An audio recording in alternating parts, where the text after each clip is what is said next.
You know, it's funny how your brain can just edit your own memories. It's a survival thing, I guess. It paints over the cracks, smooths out the rough edges, so you can look back on something truly awful and tell yourself it wasn't that bad. But my brain can't do that with the Sterlings. It can't edit Chloe. Every detail is still there, in full, vivid color, like it happened 5 minutes ago. I can still see the perfect lawn, the gleaming hardwood floors, and the cold, empty space behind that little girl's eyes. When I first saw the job listing online, it felt like a prank. Live-in household manager and companion needed for a private family in the Oak Ridge Estates. Competitive salary, full benefits, room and board included. Oak Ridge was where doctors and bank executives lived. I was 23, sharing a crappy apartment with 2 other people, and working a dead-end retail job where my main responsibility was refolding sweaters that people had thrown on the floor. This wasn't just a step up, it was a different universe. I sent my resume on a whim, never expecting to hear back. A week later, I got a call from a Mrs. Sterling. Her voice was exactly what you'd expect soft, elegant, with a kind of gentle music to it. She said they were looking for someone who could not just manage the household, but also be a positive presence for their daughter. I aced the phone interview, and they invited me to the house the next day. The moment I pulled my beat-up Honda Civic through the wrought iron gates and up the winding driveway, I felt like I was in a movie. The house wasn't just a house. It was a mansion. Stone facade, slate roof, manicured gardens that looked like they belonged in a magazine. I remember thinking, don't mess this up. Just be normal. Mr. Sterling, David, opened the door. He was handsome in that effortless old money way, with a warm smile that made you feel instantly at ease. His wife, Catherine, was just as striking, tall, graceful, but there was a fragility about her, a tension in her shoulders that never seemed to leave. They showed me around the house, which was immaculate. Everything was white and cream and beige, not a speck of dust anywhere. It was beautiful, but also sterile, like a museum exhibit on the perfect home. Then Catherine said, "And this is the most important member of our family," and she opened the door to a sun-drenched playroom. Sitting on the floor, arranging a set of wooden blocks with intense concentration, was a little girl. She had blonde hair so pale it was almost white, and big sapphire blue eyes. She looked up at us, and a perfect cherubic smile spread across her face. "Hello," she said, her voice as clear as a bell. "You must be Sarah." That was Chloe. She was 8 years old, and she was, without a doubt, the most well-behaved, intelligent, and enchanting child I had ever met. She curtsied when she met me. She said please and thank you without being prompted. She talked about the books she was reading and her insect collection with the vocabulary of a high school student. I was completely charmed. David and Catherine watched her with this look of intense, almost painful adoration. I thought it was just pride. I was so wrong. I got the job. My room was in a separate wing of the house, with my own bathroom and a small kitchenette. It was nicer than any apartment I could ever afford. The first few weeks were a honeymoon period. My duties were simple: light housekeeping, running errands, and spending afternoons with Chloe while her parents were busy. David was a surgeon, and Catherine managed their family's foundation. We'd play in the garden. I'd help her with her art projects. We'd read chapters from her favorite books. It was easy. It was perfect. But then, the little oddities started to surface. They were small things, things you could easily explain away. The first was the locks. I noticed that every single cabinet in the kitchen and bathrooms had a child-proof lock on it. Not just the one under the sink with the cleaning supplies, but all of them. The pantry, the junk drawer, even the linen closet. When I casually asked Catherine about it, she just gave me a tight smile and said, "Oh, Chloe is just so curious." We believe in being extra cautious. But Chloe wasn't a toddler who might accidentally drink bleach. She was 8. She could read. It felt excessive. Then there were the rules around my own belongings. Catherine politely asked if I could keep my bathroom door locked at all times.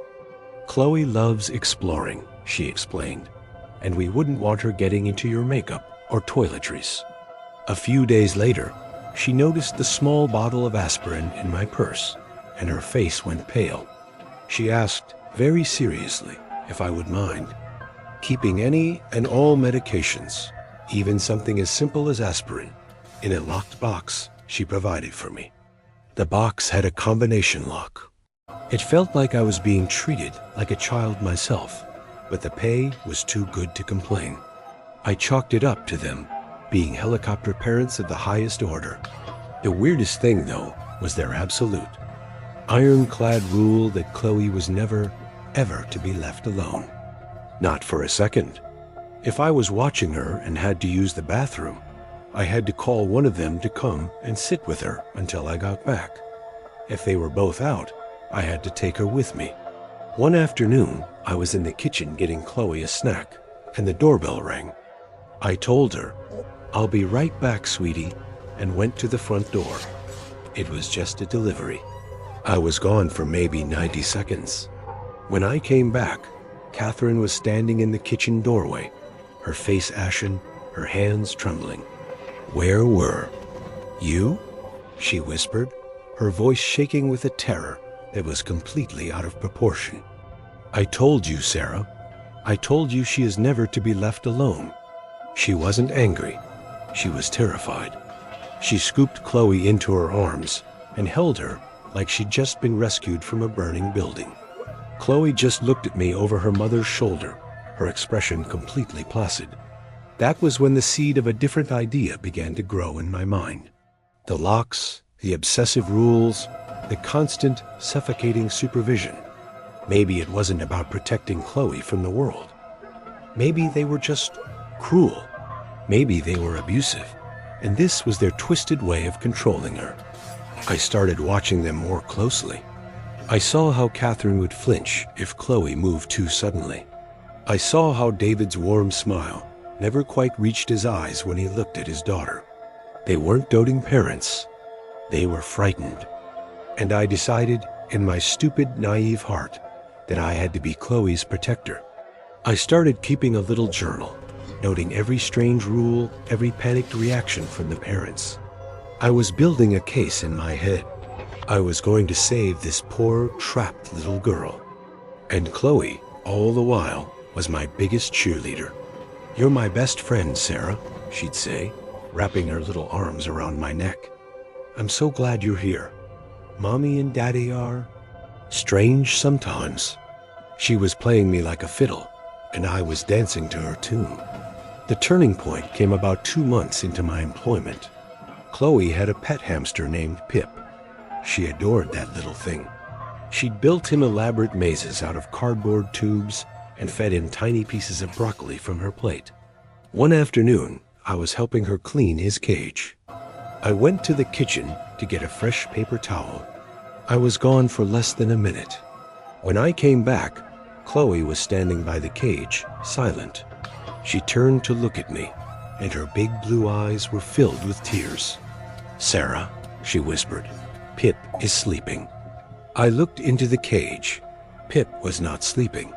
He was lying on his side, his body twisted at an unnatural angle, and his cage's water bottle, a heavy glass one with a metal spout, was lying next to him. I knew, instantly, that he hadn't just died. I reached into the cage, and my heart just plummeted. The hamster was cold, and its little body was broken. I could feel it. I looked from the dead animal to the heavy glass water bottle. Then I looked at Chloe. Her face was a perfect mask of childhood grief. She was crying, but her eyes were watching me. They were analytical, calculating. Later that evening, after a very solemn backyard burial for Pip, I found the courage to act. I waited until David and Catherine were in the study, and I knocked on the door. I told them I needed to talk to them about Chloe. I told them I was worried. I told them about the locks, the rules, and now, the hamster. I was ready for them to be defensive, to get angry. I was not prepared for what actually happened. Catherine just crumpled. She sank into a chair and started sobbing, these horrible, ragged breaths, as if a dam inside her had finally broken. David walked over to the door, closed it, and locked it. He turned to me, and the friendly, charismatic mask was gone. His face was a wreck of exhaustion and pure, undiluted despair. "You don't understand," he said, his voice low and hoarse. "You think we're the monsters." I just stared, my half-baked theories about abuse dissolving in the face of their raw misery. "Sarah," Catherine said, looking up from her hands, her face streaked with tears. "The locks aren't to keep Chloe out of things. They're to keep her from getting things she can use as weapons. The last nanny? She quit because Chloe mixed crushed-up pills from the medicine cabinet into her tea. She was sick for a week. We told everyone it was the flu. My blood ran cold. I couldn't speak. She doesn't feel things the way we do," David continued, his voice barely a whisper. "Empathy, guilt, it's not there. We've had her tested. We've seen specialists. They use words like callous unemotional traits and early onset conduct disorder, but we know what it is. She's a psychopath. My 8-year-old daughter is a psychopath." He let that hang in the air. The perfect house, the perfect family, it was all a facade. It was a beautiful, expensive, meticulously maintained prison. "We can't leave her alone," Catherine choked out, "because we don't know what she'd do. When she was 6, she pushed a little boy off the top of a slide at the park, broke his arm. She told everyone he slipped, and she was so convincing, so upset, that everyone believed her. She came home and told us with a smile that she wanted to see if he would bounce. My mind flashed back to the hamster, the heavy glass bottle. My stomach churned. "And the housekeeper before you," David said, his eyes locking onto mine, filled with a terrifying combination of pity and warning. "Her name was Maria. She was with us for 2 years. A wonderful woman. Last year, she fell down the main staircase. A terrible, tragic accident.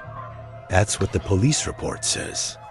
But that morning, Chloe had been complaining that Maria wouldn't let her have a second cookie. An hour later, Maria was dead at the bottom of the stairs. We found a bit of cooking oil, a tiny little puddle right on the edge of the top step. Chloe just watched from her room. She never said a word. The full, crushing weight of it all landed on me. I wasn't her protector. I wasn't her friend. I was the new buffer. I was the new toy. I was the person they hired to absorb Chloe's attention, to be the focus of her machinations, just to buy themselves a little more time, a little more sanity. Every smile she had given me, every hug, every shared secret, it was all a performance. An act of reconnaissance to find my weaknesses. "So you see, Sarah," Catherine said, her voice now chillingly calm, "we're so glad you're here. Chloe really, truly likes you. And we need that. We need her to be occupied." I stood there, frozen in the doorway of that beautiful study, in that beautiful house, and understood the true nature of the job. My role was to stand between this perfect, monstrous little girl and the rest of the world. And the most terrifying part was the unspoken question that now hung between us in the silent, sterile air. How long would it be before she got tired of me? I stayed for another week, a week of pure, abject terror. Every time she smiled at me, I saw the cold emptiness behind it. Every time she asked me to play a game, I wondered if it was a test. The dream job had become a waking nightmare. I packed my bags in the middle of the night, left my key on the kitchen counter, and drove away without looking back. I know it was cowardly. I know I left them to their fate. But sometimes, when I wake up in the dark, I can still see Chloe's face, that perfect little angel, and I know, with a certainty that chills me to the bone, that I didn't just quit a job. I escaped.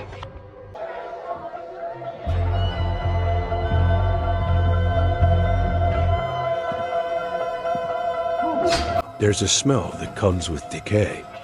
It's not just the smell of rot, of old food and dampness. It's deeper than that. It's the smell of forgotten things, of time itself curdling in a closed space.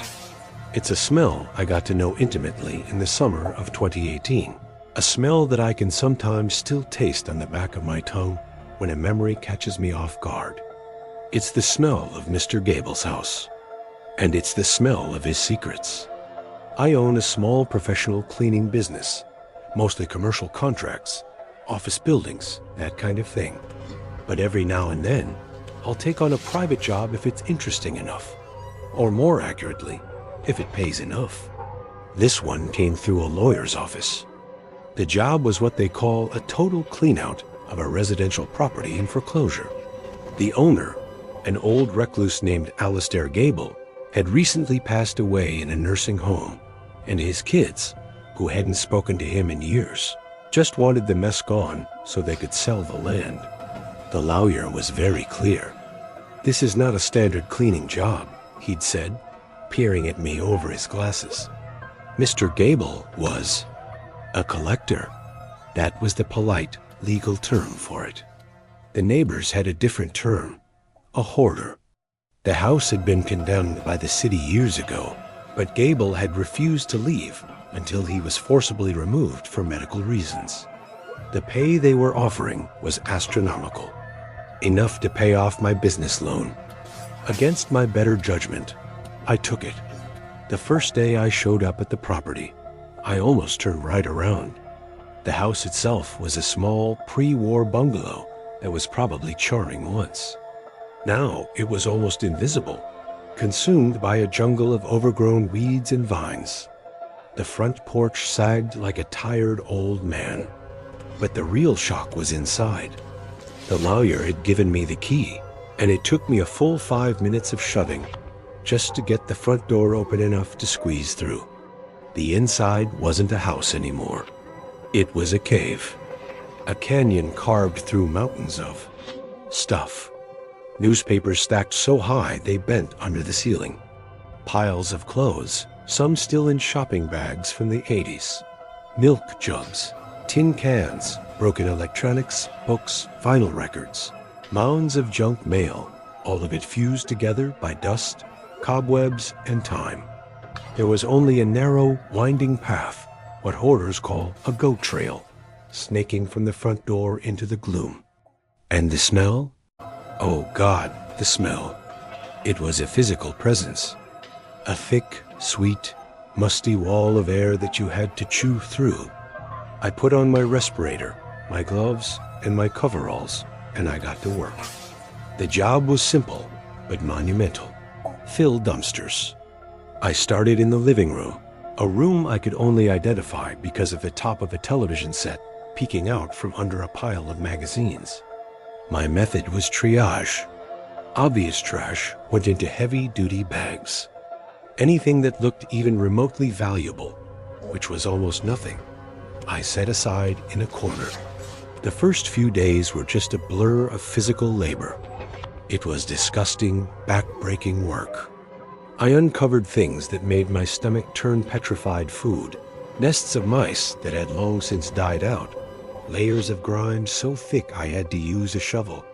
But there was also a strange, sad intimacy to it. I was excavating a life. I found old photographs of a smiling young man who must have been Mr. Gable, with a pretty wife by his side. I found children's drawings, report cards, things that spoke of a normal family life that had, at some point, gone horribly wrong. It was about a week into the job that the house started to feel weird. I was working alone, and the sheer volume of stuff around me muffled all outside sound. It was like being in a soundproof tomb. But I started to hear things. A soft rustle from a room I had already cleared. A faint, whisper-like sound, like the sigh of wind, but there was no breeze inside the house.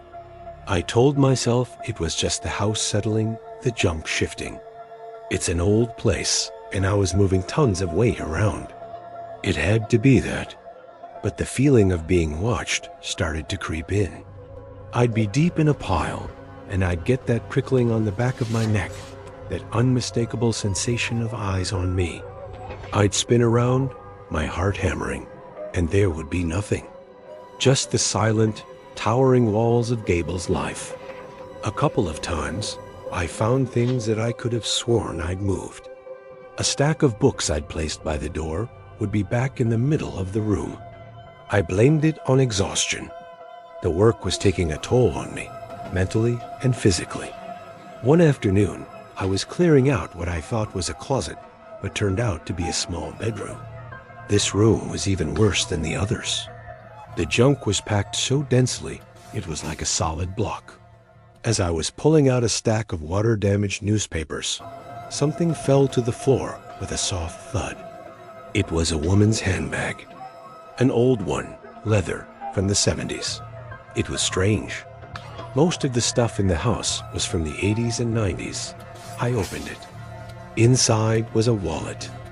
I pulled out the driver's license. The picture showed a young woman with a bright smile and feathered hair. Her name was Susan Miller. The license had expired in 1979. There was also a concert ticket stub and a few dollars in cash. I figured it must have belonged to his wife, or maybe an old girlfriend. I put it in my valuables box and kept working. The deeper I got, the more the house felt. Heavy, oppressive. That feeling of being watched was constant now. I started talking to myself, just to break the suffocating silence. The whispers I was hearing felt more distinct. I couldn't make out words, but it felt like a presence, a deep, sorrowful energy trapped in the clutter. I know it sounds crazy, but it felt like the house itself was trying to tell me something. The job was nearing its end. I'd cleared the living room, the kitchen, and the first bedroom. All that was left was the master bedroom at the back of the house. The door was blocked by a massive, fallen wardrobe. It took me half a day with a crowbar to finally get it open. The air that rolled out of that room was different. It was cold, and the smell of decay was stronger, with a dark, earthy undertone I hadn't smelled before. The room was packed just like the others, but the junk here felt older. I found a chest of old clothes reeking of mothballs. Underneath it, the floorboards were loose. Curiosity got the better of me. I pried one up, and I found another handbag. This one was vinyl, a style from the late 60s. And inside, another wallet, another driver's license. A different woman, Linda Peterson. Expired 1972. My skin went cold. This wasn't a coincidence. I started digging through that room with a new, frantic energy. I wasn't just cleaning anymore. I was searching. I tore through piles of old magazines, boxes of papers, and then near the back wall, under a mound of rotten blankets, I found it. It was a small metal footlocker, the kind soldiers use. It was locked, but the clasp was old and rusty. I broke it open with my crowbar. The smell that hit me was awful, a mix of rust and something else, something metallic and vaguely sweet. Inside, there was no treasure. There were no family heirlooms. It was full of trophies. That's the only word for it. There were a dozen more wallets, all belonging to different women. There were driver's licenses, library cards, social security cards. There were pieces of jewelry, a silver locket, a simple gold band, a pair of earrings. There was a lock of blonde hair tied with a blue ribbon. My hands were shaking so hard I could barely hold my flashlight steady. I recognized some of the names, not from my own memory, but from the town's history. They were names I'd seen on old plaques, names of local women who had vanished without a trace decades ago. Women who were spoken of in hushed tones, whose disappearances had become local ghost stories. Susan Miller, Linda Peterson. They weren't old girlfriends. They were victims. My heart felt like it was going to explode out of my chest. Mr. Gable. Quiet, reclusive Mr. Gable wasn't just a hoarder. He was a monster, a serial killer. This house, this suffocating, filthy, sad house, it wasn't just a junk pile. It was a tomb. It was his trophy case. The goat trails weren't just paths. They were a maze of his own design, burying his secrets deeper and deeper with each passing year. Suddenly, every strange thing that had happened made a horrifying kind of sense. The feeling of being watched, the whispers in the silence. It wasn't the house settling. It wasn't my imagination. It was them, the women he had buried in his filth. I was standing in a graveyard. I had been touching their things, breathing the same air as their memories, surrounded by the echoes of their final moments. I scrambled out of that room, out of that house, gasping for fresh air. I sat on the curb, dialing 911 with trembling fingers. I looked back at the house, this silent, brooding monument to one man's evil, and I finally understood. The house hadn't been trying to scare me. It had been trying to show me. It had held on to those secrets for 40 years, waiting for someone to finally listen. The house that never forgot. And now, neither will I.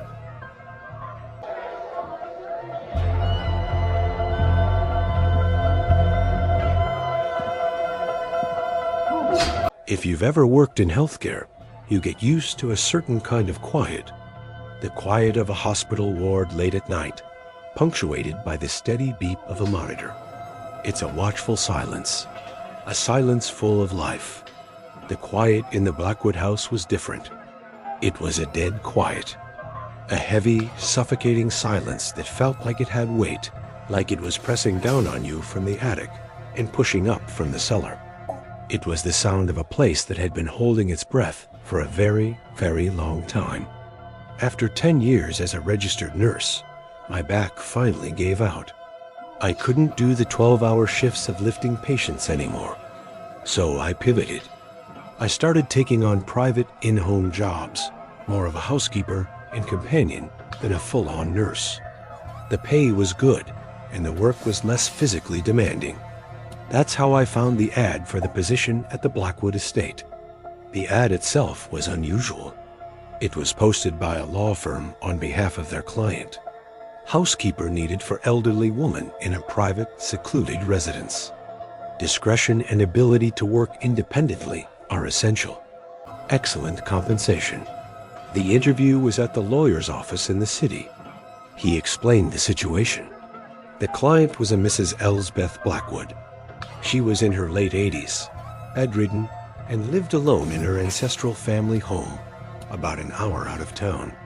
She was, in his words, extremely particular and valued her privacy above all else.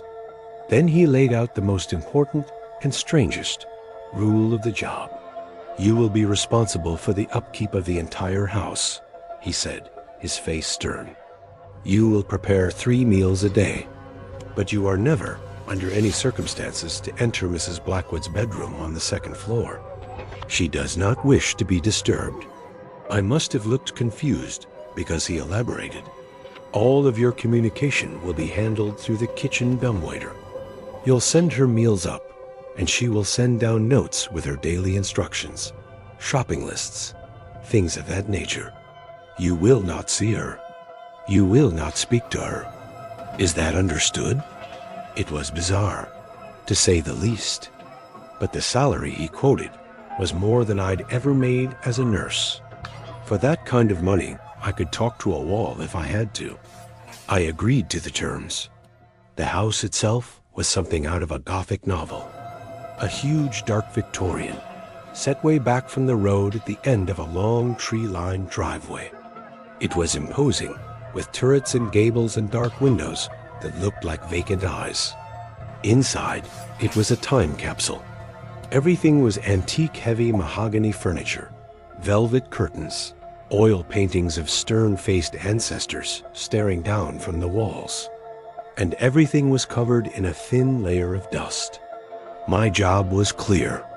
The first day, I followed the instructions precisely. I prepared a simple lunch of soup and toast, placed it on the tray in the small, hand-cranked dumbwaiter in the pantry, and pulled the rope to send it up. A few minutes later, a tiny bell chimed, and I lowered it back down. The tray was empty, and in its place was a folded piece of paper. The handwriting was shaky but elegant. "Thank you. The soup was adequate. Please dust the main parlor and polish the silver." And that's how it went. For weeks, that was my only interaction with my employer. A disembodied presence on the second floor. Life at the Blackwood house fell into a quiet, lonely routine. I'd clean a section of the massive house each day, prepare the meals, send them up, and receive my new instructions. The notes started to get more personal, in a strange, detached way. My father used to love sitting in that chair by the window. "Make sure the glass is clean." Or, "The grandfather clock in the hall is running 2 minutes slow. Please adjust it." I started to form a picture of Elsbeth Blackwood in my head. A proud, frail woman, living out her final days in the house she'd always known. A ghost in her own home. But the house itself was starting to get to me. The silence was unnerving.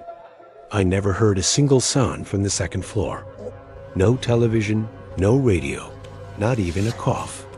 Sometimes I'd stand at the bottom of the grand staircase, straining my ears, and hear nothing but the ticking of that damn clock. And the house was always cold. Even on warm days, there were pockets of icy air that would drift through the hallways. The notes from Elsbeth started to change. They grew more erratic, more paranoid. "There was a man on the grounds last night. I saw him from my window. Make sure all the doors are triple locked." I'd check. There were never any footprints. I hear him walking sometimes. A cold man. He walks the halls when the sun goes down. I started leaving lights on, my own rational mind battling a growing sense of unease. I told myself it was just dementia. Old age can play cruel tricks on the mind. One note, in particular, really scared me. It came down with a lunch tray, a small, tarnished silver locket attached to it with a piece of string. The note read, "Wear this. It will protect you from the shadow. Do not take it off." I opened the locket. It was empty. I put it on, though. The isolation was getting to me, and I figured it couldn't hurt. The breaking point came one Tuesday night in October. A massive thunderstorm rolled in, the kind that shakes the very foundations of an old house. The wind howled, and rain lashed against the windows. Around midnight, with a deafening crack of thunder, the power went out. The whole house was plunged into absolute, pitch-black darkness. The grandfather clock fell silent. The hum of the refrigerator was gone. For the first time, the house was utterly and completely quiet. And in that terrifying, total silence, I heard it. It was a sound I had never, ever heard in that house before. It was the sound of footsteps, heavy, deliberate, and they were coming from upstairs. My blood turned to ice. It wasn't the sound of a frail, elderly woman. It was the sound of a man's heavy tread. I sat bolt upright in my bed in the small servants' quarters off the kitchen, my body rigid with fear. I listened. The footsteps moved slowly down the upstairs hallway, from the far side of the house, directly towards the top of the main staircase, towards Elsbeth's room. My first thought was of her, helpless, bedridden. An intruder was in the house. My nursing instincts kicked in, overriding my fear.